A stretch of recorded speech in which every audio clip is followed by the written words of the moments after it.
Everyone, আসসালামু আলাইকুম। I hope তোমরা সকালে অনেক ভালো আছো। তোমাদের সকলে তো আমি অনেক ভালো আছি। তো আজকে রান্না করবো মাছ। তো প্রথমে হলুদের গুঁড়া, মরিচের গুঁড়া, লবণ দিয়ে ভালো মতো মেখে নিব।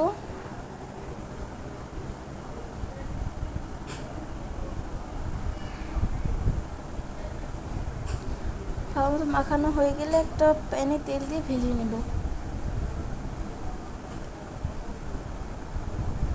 একটা কড়াইতে তেলে দিয়ে দেবো পেঁয়াজ, তেজপাতা দিয়ে নিয়ে নেব।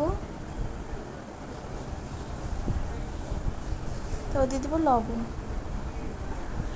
ভালো মতো নেড়ে দিয়ে দেবো পেঁয়াজ বাটা। তারপর নাড়াচাড়া হয়ে দিয়ে দেবো আদা রসুন বাটা এবং জিরা বাটা।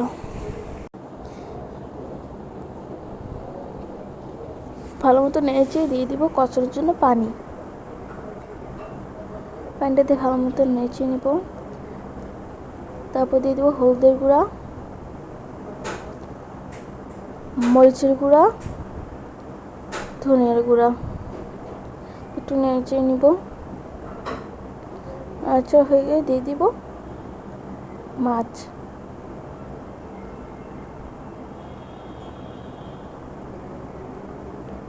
মাছটা দিয়ে দেবো কষানোর জন্য পানি। তারপর দিয়ে দেবো টমেটো।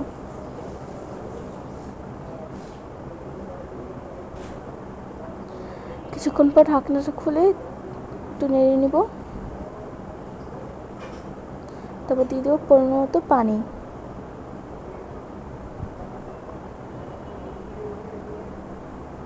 তারপর একটু ঢেকে দেবো। কিছুক্ষণ পর ঢাকনাটা উঠিয়ে দিয়ে দেবো ধনিয়া পাতা এবং কাঁচামরিচ। তো আজকে ভিডিও পর্যন্ত কি সবাই ভালো থাকবেন, সুস্থ থাকবেন।